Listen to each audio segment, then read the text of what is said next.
Okay, welcome everyone. Ta-da! Good to see so many wonderful faces here, old and new. So we're going to go through our new narrative, which is always ready. Just to give you a little bit of background on this, why do we think this is important? One of the insights from Global was that 43% of our revenue was coming from only 13% of our clients, which is quite interesting when you look at it. And upon sort of digging deeper into that, the key thing here was that these clients were basically always on. They were on our channels all the time with their brands. What this meant was they might not sort of rise above the radar in terms of spending on a week-to-week or month-to-month basis, but when you look at them across the year, all of a sudden it makes a hell of a lot of money.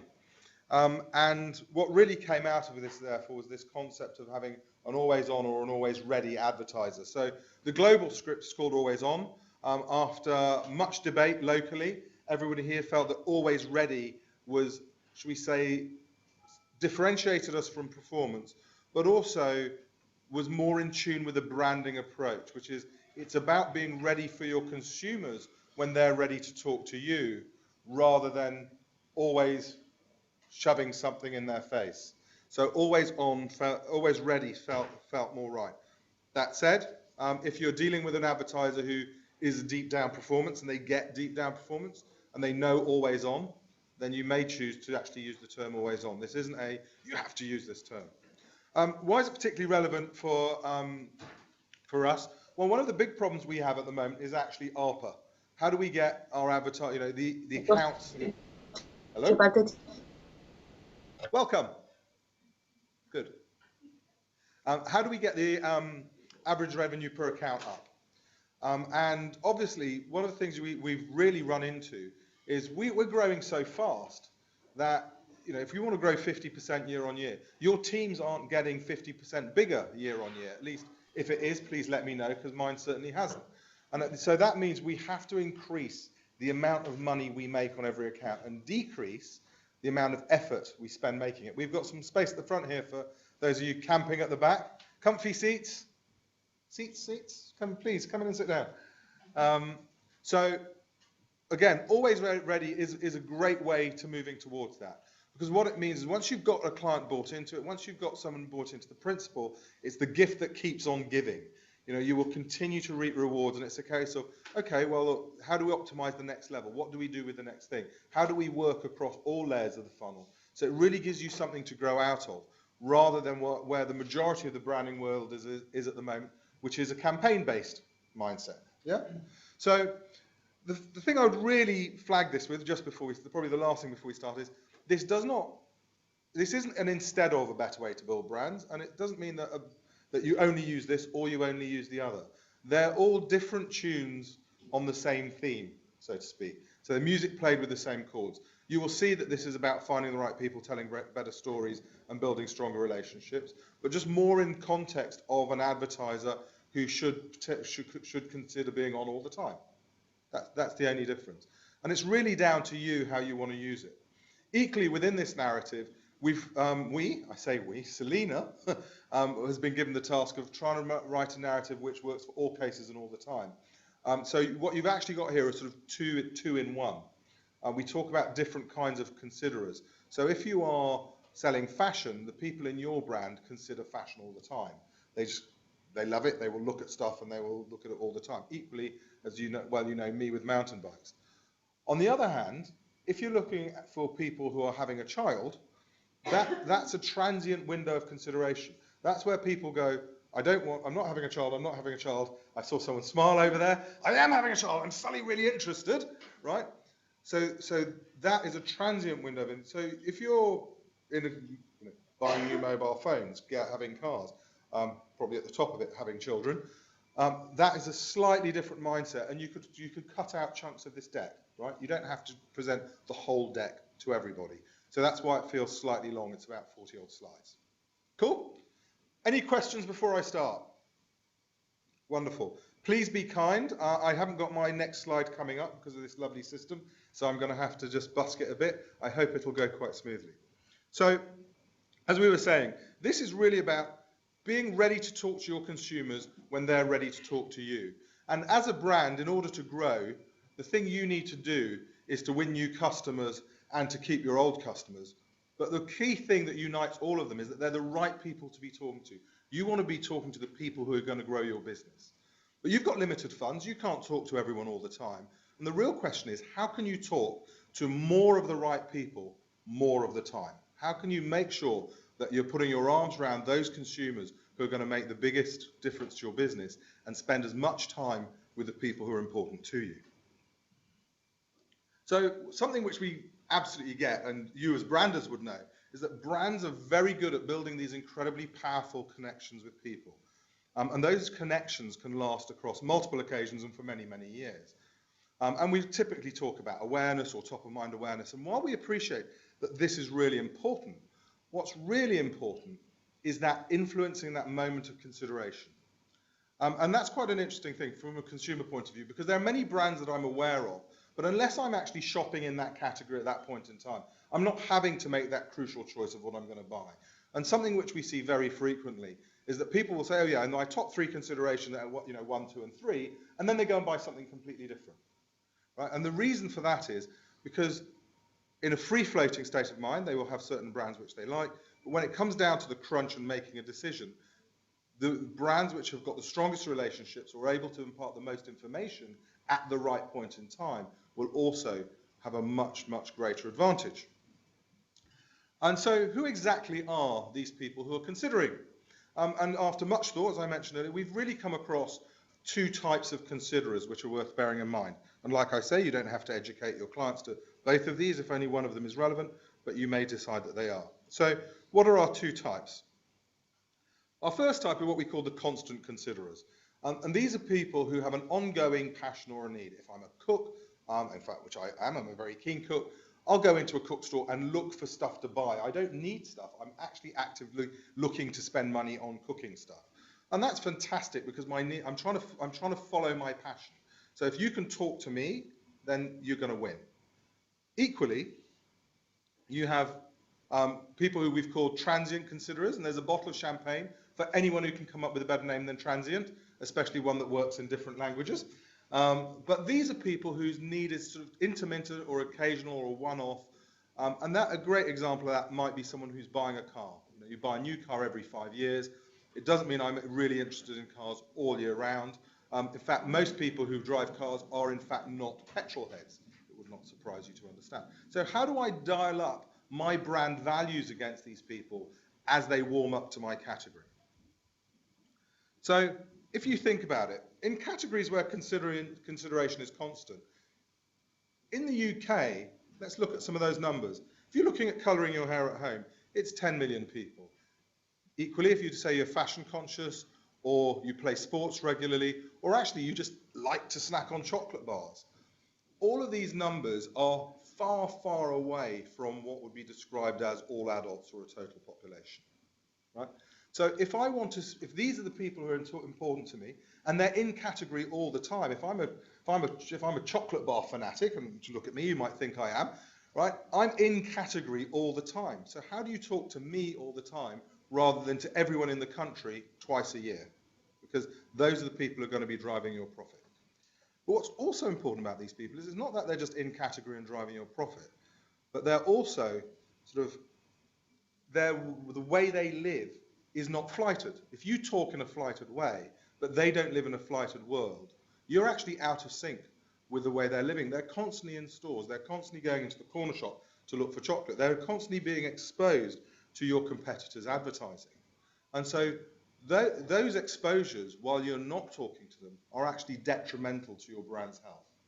So if people are constantly in a category, you need to find a way of putting your arms around them to make sure that they are constantly engaging with your brand. So how do I speak to these people all of the time?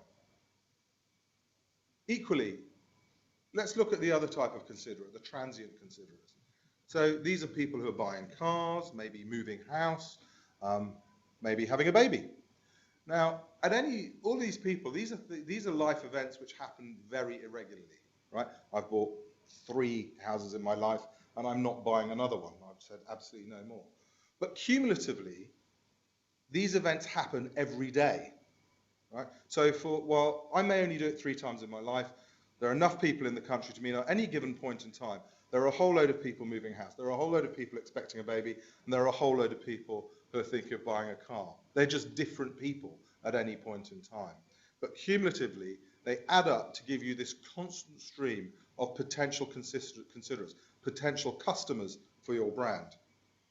But if I take these 3 categories of an energy provider who definitely want to speak to someone moving house, a nappy brand or a car brand, what you actually find is the majority of them cannot afford, again, to be always ready to talk to these people in this situation. So this is overlaying the main burst of their campaigns. So the question for them is, okay, I can't afford to be in broadcast media and on all the time. What should I be doing? How can I make sure that I don't miss these incredibly important moments that matter for these brands, for these people, and make sure that I'm there when they want me to speak to them, not the other way around? So the key question is, how do we speak to our most valuable customers throughout the entire year? And again, it's quite simple, because what we showed you is that at any point in time, while there may be a large number of adults and a large number of people in the country, if you're looking for constant considerers, they tend to be a much smaller subset of the total group. Equally, if you're looking at people who are in a transient category where they're passing through, they're fairly small numbers on a day-to-day basis, so it's a rotating basis. And technology now enables us to capture those. And what we're really proposing is that we should be moving away from a purely flighted or campaign-driven approach and starting to think about, yes, we're still going to have our campaigns where we sort of drive out our hero content, but how do we start to fill in the gaps between those hills? How do we start to level out that so we always have a presence which is ready to engage the consumer? And going back to the model which we use for a better way to build brands, it's really quite simple. It's about finding the right people who are either considerers of that category, who are always considering, or people who are in that moment, that transitory moment of need. It's about telling the story which matches to that consideration. If I'm moving house, then that's the right time to tell me about the great house moving package you've got for me. It's not a great time to tell me maybe that you are dealing with the Deepwater Horizon tragedy in a good way, because that's not what my mindset's about. And then finally, once you've found these people, how do you take the conversations further and faster? And that's quite interesting, because in either category, you're going to have to think about a different type of conversation. If it's someone who's expecting a baby, you've probably got 5 months before the baby arrives, and then the next 3 years across which you want to evolve that conversation. You don't want it to be the same thing. On the other hand, if it's someone who's buying a car, they're going to make a decision to buy that car in the next 2 to 3 months. So you've got 2 to 3 months to get the relevant information to them, both about your brand and the benefits of owning your product before they make that decision. So according to your category, you're going to have to think about how this messaging concertinas into the space that you have available to you. So talking about finding the right people, again, we've gone back to our basic construct of data, context, and choice. And the important thing here is that if you want people who are constant considerers, these are passion-driven people, so you can engage through their passions. Equally, when people are moving through something and it's a one-off need, this is more about their needs. And what's quite interesting about those 2 groups when you think about them as people is the first group is incredibly well informed, right? There's very little I don't know about cooking and mountain bikes. Whereas the second group, who are buying cars or buying houses, often they're doing this for the first or the second time, and they are in desperate need of information. They are very poorly informed. So you've got already a different kinds of insights going on within those 2 groups.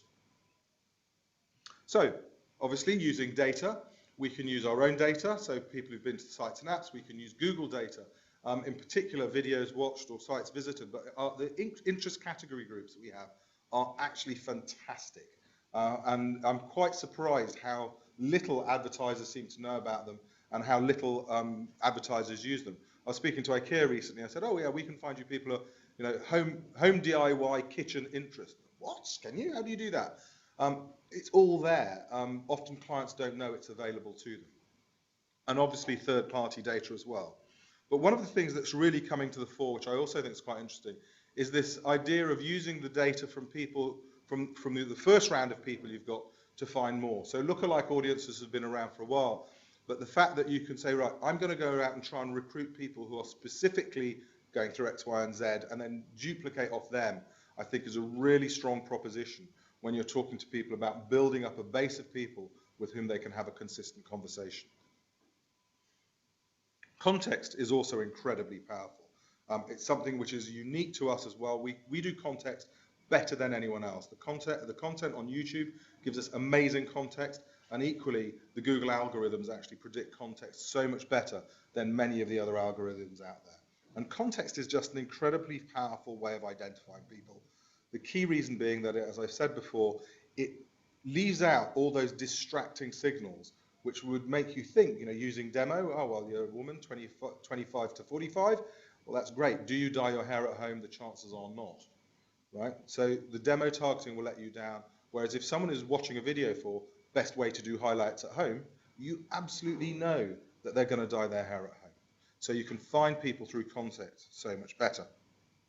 And what's fantastic here is it doesn't just work across views, it also works across search. And these are some great examples. So, if you are like my poor son, who's now turned 14, slightly prone to spots, if he's doing a search for how do you get rid of spots quickly, that is someone who Clearasil needs to talk to. And in the UK, I understand there are about 5 million searches a month for that category. So it's a really important need and a great way of identifying the people who your brands can be talking to. Equally, people looking for smartphones, they're going to be great people who, again, should iPhone be talking to them? Should the Galaxy be talking to them? Should Samsung be talking to them?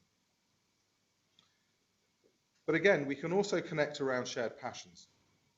So particularly for people who are in category, being able to not only connect through the brands, but then use, so this is an example for Plus Posts, actually use that stream of information to put bait, as it were, across the internet for people to go, you know what, I'm really interested in this. This is something that's really exciting. I can connect with that. And then only pay when people connect. That is a really strong way of finding, again, people to talk to. And then finally, we've talked a lot about letting people choose to engage.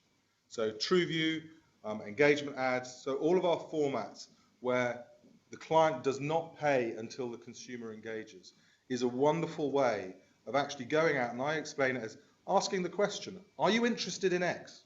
Are you having a baby? Are you thinking of buying a car? It doesn't mean you have to actually put that at the beginning of your ad. You could, if you were a building society, if you ran an ad that said, what are the 3 biggest mistakes people make when buying a house? Right? Anyone who's in the category of home buying at the moment would watch that ad, and then you've got them, and then you can bring them into your fold. So how do we have those affordable conversations? Why does this make it much more affordable? Well, if you think about it, if this is a flighted campaign, and I managed to get 70–80% of the population, well, actually, if I was to take automotive, at any point in time, only 4% of people are thinking of buying a car. So I've reached the whole population, but very few people are actually thinking of purchasing. What I've actually done is talk to a whole load of people who are well outside of my category. Equally, I may have missed some people who are in the category, but they just weren't watching TV that week or that month when my campaign was on, and then my campaign finished, and then their car broke down the next day. So I'm actually, across the period of time, across the year, I'm missing a load of people who are really vital and very useful, very important to my business. If I can move into an always ready mode, what I'm able to do here is, overall, I will probably be speaking to less people, right? But I'm far increasing the number of people who I'm talking to who have been identified as in target. I'm massively reducing my wastage in terms of the people who are just not interested. And I'm hopefully reaching more people out of the total category of in-market, because I'm actually there all year round and I'm always ready for them, rather than just those 2 bursts of 6 weeks a year, for example. Moving on in terms of telling stories, again, what's fantastic about this is we're able to match the stories we tell far better, If you're just having broadcast conversations, you tend to have to stick to a fairly broad point of view or a broad comment because you're trying to be relevant to as many people as possible. But if you think about it, even if it was the same brand, if you're a supermarket, different people may choose that brand for different reasons. It may be, yes, that I want the price checks and the guarantee that you're cheaper than anyone else, but that's not why I choose my supermarket. Actually, I choose mine because actually I quite like Delia Smith and Heston Blumenthal, so you can guess where I shop, yeah? But actually, it's more about quality assurance and what are the principles of that brand. It could be corporate responsibility, or it could literally be, I need this now, have you got it in stock? So there are different reasons why someone may choose a brand. And technology enables us to much better match our messages to those reasons. So here's a good example. If someone's searching for easy recipes, then actually this would be a great place for someone like Knorr to be, because they go, absolutely, this is someone who's looking for a simple, tasty solution. Why don't you use a stock cube? Whereas if you're talking about gourmet recipes, then maybe that person might be reluctant and they make their own stock. Who knows? But also, you can use these passions and you can use these stories in different ways. So as well as matching your story to the right part, the right eyeball, you can actually get involved with the people who they're working with. So this is a great example of General Electric, who are all about innovation, and they constantly go back to their heritage of inventing the light bulb, in fact. But the slow-mo guys are great people for them to get involved with, because they're really into technology. By bringing the two together, you can actually have a conversation where they're generating the content for you, rather than you having to generate the content to talk to these people on an ongoing basis. So it's a great way, again, of perpetuating your brand message and getting someone else to help generate the content. But the really important thing is that if you're going to find someone, you have to be ready with the best expression of your brand story. And we keep coming back to this, and it, to me, is one of the absolute killer apps for technology, and certainly for our platforms, which is there is no limit on time length. Right? If you finally found someone who's so important that you want to build your relationship with them, why do you want to limit that to just a few seconds? So we used to use the Dove Sketchers example and show the Dove TV ad and then the Dove Sketchers ad.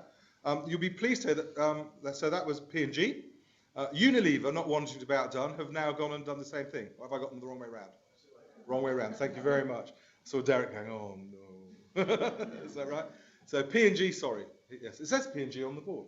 I should have read that. So P&G have responded. But what's fantastic about this is it just proves that it's not about luck, it's repeatable.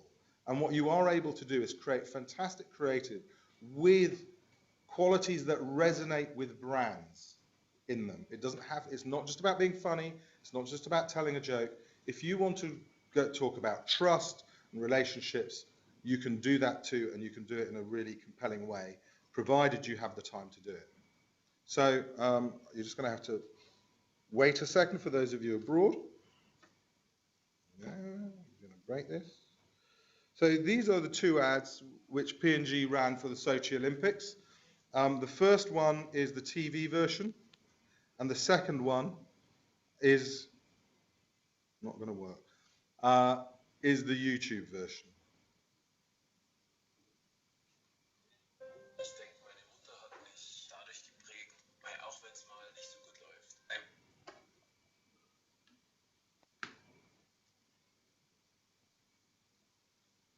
Let's try again.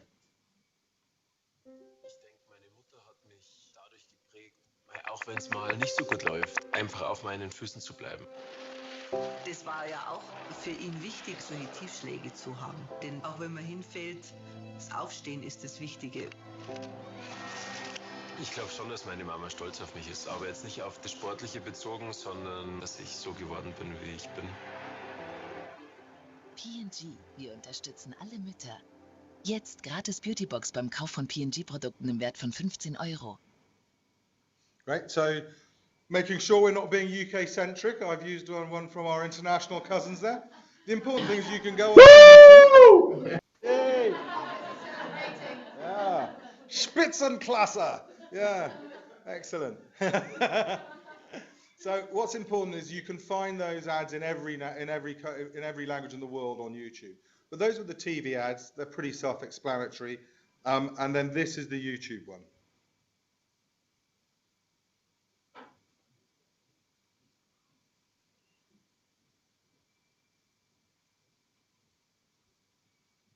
No, it's not. You're not going to get it.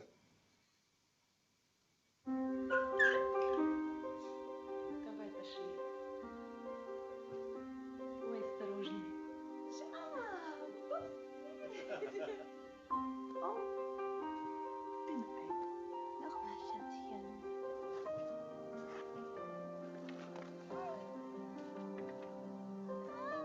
Here we go. I know, it's cold.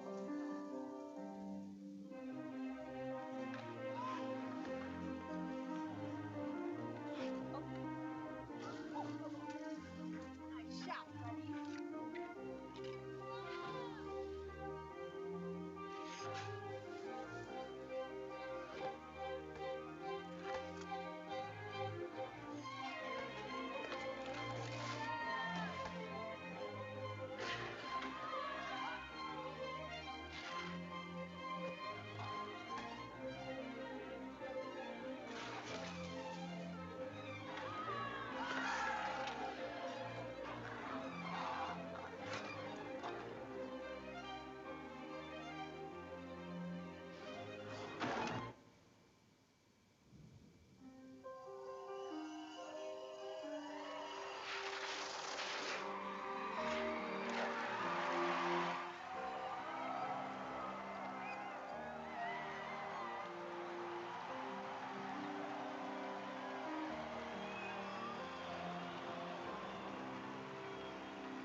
P&G, proud sponsor of moms.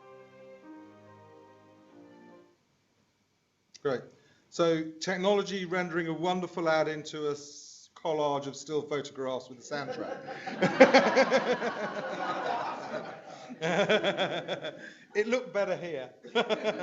But even over that, you can get the gist. It's an amazing ad, and every time I watch it, I am on the verge of tears by the end of it. I strongly recommend you use ads like that as examples, particularly this one, because there's nothing outside of that a brand would not want, but it is completely within the grasp of someone to make something of that quality.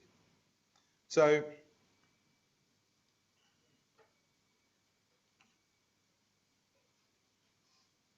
it's great. I thought that plugging in would actually make a difference, but apparently not.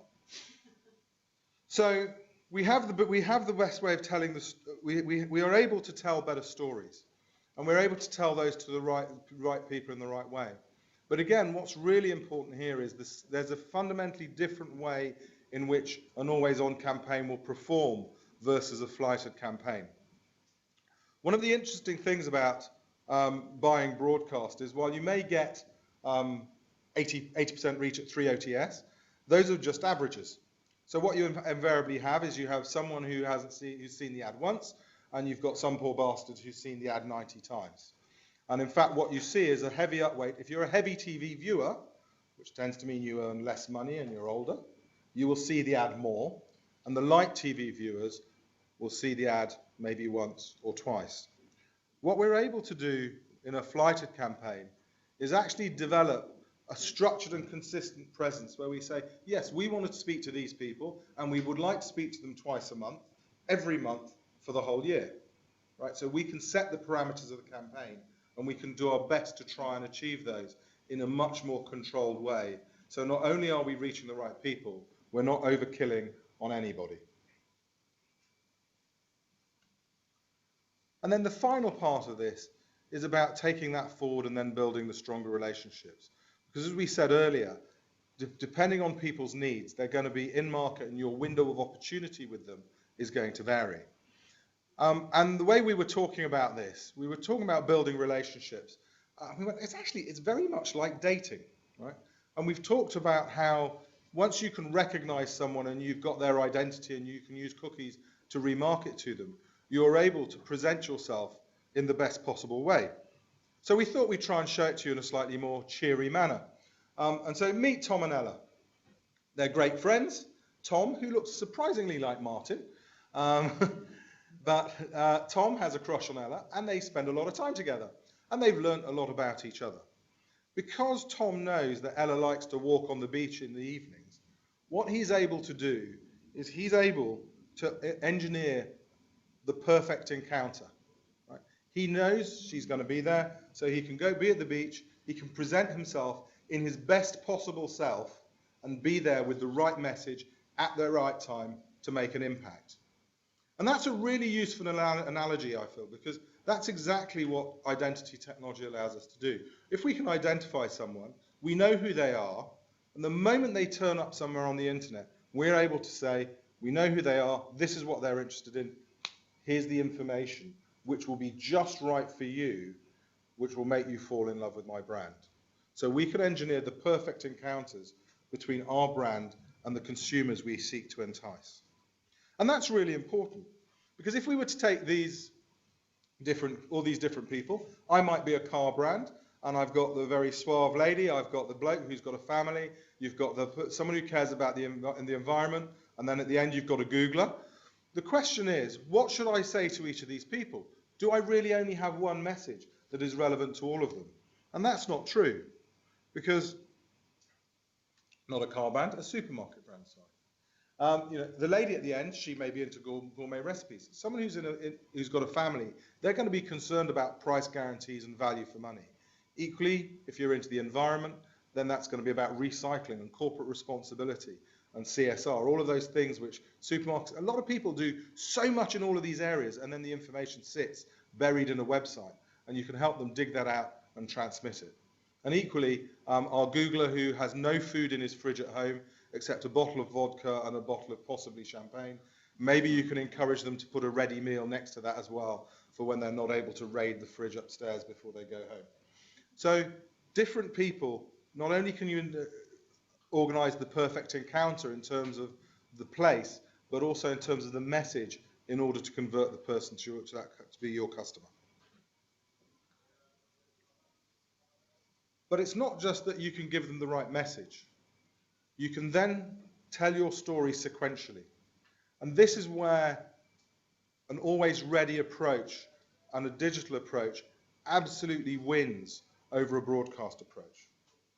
Because if you're trying to find the same people on a repeated basis, it becomes very, very expensive. You can't actually do it with a broadcast approach. But because we have identity and we can cookie someone, we can actually show someone the first ad, and if they watch that, we can then come along and show them the second ad and follow them up with something which is relevant and engaging for them. And we've got a wonderful example here, which was from Iron Brew, where they had 3 ads in a row. The first ad helped them find the right people. By the time we got to the third ad, the view-through rate was double the benchmark, and it was costing them half the price per view. So what we've demonstrated, and we said in A Better Way to Build Brands, is you have a system that scales in a linear fashion. As people become more important to you, they do not become more expensive. And actually what we've done here is the exact opposite. As someone has become an advocate and been embedded into the Iron Brew brand, it's costing them less and less to reach these people and to continue that conversation with them and grow their brand among people who would be their advocates.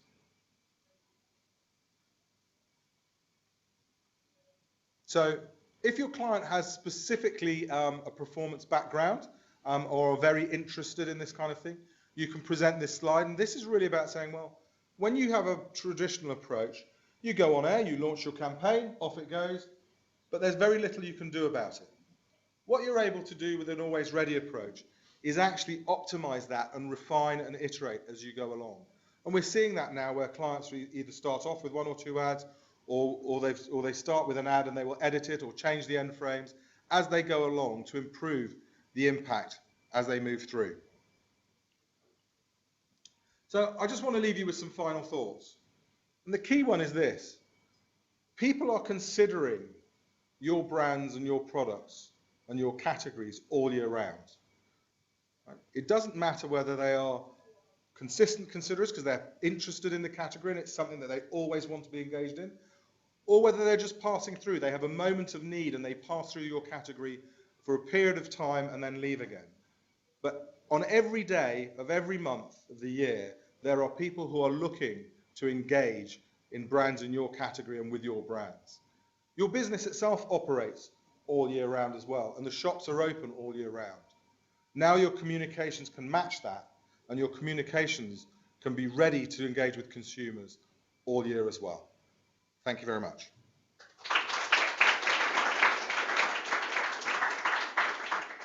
Oh, I've left one slide off. There you go. Boom, boom, boom. Great. Any questions? Lovely.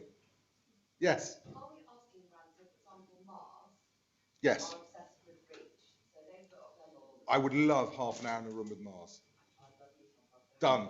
Yes. So are we asking them to kind of, when you say you'll be reaching less people, are we getting them to Yeah. kind of read So a Mars are obsessed with reach. They go everybody with a mouth.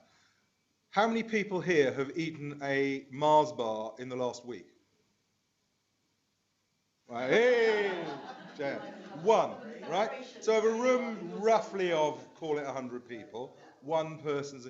Who here has eaten a Mars bar in the last month? Right? So they're mad, right? It's not about reach. If you actually look at confectionery, which is why I put the example in there, if you look at, I think 25 to 35-year-old women eat 14 chocolate bars a year. Teenagers eat 72. Right? So who should you be going for? Right? And that's really the conversation, because actually out of those 72 occasions, they're probably only eating Mars bars for 5 of them. So wouldn't it be much better to get those teenagers to eat 20 Mars bars a year, rather than, which would be easy if you're eating 72, right? Rather than trying to get someone to increase from 14 to 15. Another question over there. So opposite end of the spectrum, if you're dealing with a very high-end advertiser like I work with Rolex, Yep. who would have a very specific target audience, and those people might only be making one purchase in a lifetime, then how would you envisage tailoring this conversation to be suited to them? I would say Rolex are pretty much always on already. So Rolex are always trying to engage with people around their passions, which are indicative of a high level lifestyle. Tennis, sailing, opera, all of those things. So for me, I would say to Rolex, you're doing this in the traditional world. How can you extend that online, bearing in mind that someone who's interested in any of these things is not just going to follow them on the few times they're available on a linear TV schedule, but they will look to engage with those as often as possible. I would also say to them there are probably other areas which you could get involved in which you just haven't traditionally considered, because you've been looking at what's available in a linear world, and there is just so much more that's available that could be much more, which could be, again, tightly knitted to your high-end lifestyle. So I mentioned opera, for example. I noticed that Bebo's just done a great prime packs on opera, is that right? I saw it in snippets this week. And there is just no space for opera on television, right? But there's plenty of space for opera online, and those people can all afford Rolexes. So I think that to me is all about finding that context. I can imagine some brands looking at that going, shit, that means I've got to have 22 or 25 pieces of content out there, and I've got to have them all ready before I can start my strategy. Is there a sort of a baby step way of leading to the full always on? That's a really good question. I would say yes, there is. The baby step is get your current ad, run it, and keep running it, and watch your view-through rates, right? You can easily set it to, as I mentioned earlier, you can set the frequency caps. You can set your cookies, so you say, actually, I want this to only, I can run 2 campaigns. One only gets shown to people who've never seen it before, so negative off my list. So I'm always finding new people, and you only need one piece of copy, because if they haven't seen your ad before, It hasn't worn out. So, I think with some smart thinking, you can do this with a very small number of, maybe just one ad, but certainly two or three, rather than multiple variants. And for me, it's more about understanding what are the assets you've got at the moment. So if you were to think back to the supermarkets we were talking about earlier, Waitrose, they sponsor Delia Smith and Heston Blumenthal. Well, you've got some lovely ads with them in, and which were linked to products, etc. You've probably got a whole raft of content which you could work with them on recipes, on their interests, or anything else, which could be used as that follow-up or that next level. So, rather than starting off with the whole content strategy and building loads of new stuff, I would strongly recommend you all ask your clients what they've already got, who they already work with, and then work out how you can configure that before making a whole load of new copy. Great. Good luck. Well, first off, thank you very much. Any questions from VC?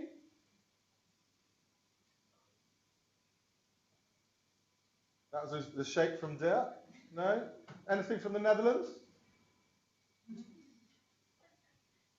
Not that we're going to talk about. Lovely. Okay, so, please feed back. So that's my first point. This is a completely new narrative. It has not been out and about a lot. It's been used a couple of times. It is asking for a mindset shift. So don't be afraid to say, look, this is slightly different to the way you work at the moment. It's going to take a little bit of a change, but it's going to be worth it, right? But we're not expecting that everyone's going to suddenly go, God, I've been doing it wrong all my life. This is the right way to do it. So you just make sure that you present it as an opportunity that's come about and something you'd like to consider, and we'd love to work with you on it. And be as open but as humble as possible. And hopefully we'll get some great success studies over the coming months. Great. Thank you very much for your time.